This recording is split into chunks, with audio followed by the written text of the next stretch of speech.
ఎందుకు ఒత్తిడి చేశాడు? కలెక్టర్ డిఈఓ మీద, జాయింట్ కలెక్టర్ ఆర్ఓ మీద చీఫ్ సెక్రటరీ ఎందుకు ఒత్తిడి చేశాడు? చీఫ్ సెక్రటరీ ఆధ్వర్యంలో కలెక్టర్ కావచ్చు, అక్కడ ఆర్ఓ జాయింట్ కలెక్టర్ కావచ్చు, పిఓ ఏపీఓ ఈరోజు వాళ్ళు సస్పెండ్ అయ్యారు. చిన్న అధికారులు, అక్కడ సెక్టార్ అధికారులు ఉన్నారు, బందోబస్తు వేయాల్సిన అధికారులు ఉన్నారు. సమస్యాత్మక నియోజకవర్గం, అక్కడ కనీసం కేంద్ర బలగాలకు సంబంధించి ఒక కానిస్టేబుల్ని పెట్టలేదు మీరు.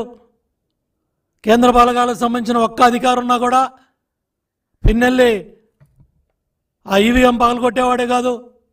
ఇవన్నీ కూడా చీఫ్ సెక్రటరీ ఈ వాస్తవాలన్నీ తొక్కిపెడితే కలెక్టర్ ట్రాన్స్ఫర్ అయ్యాడు, ఎస్పీ పక్కెళ్ళాడు, సిట్ అధికారు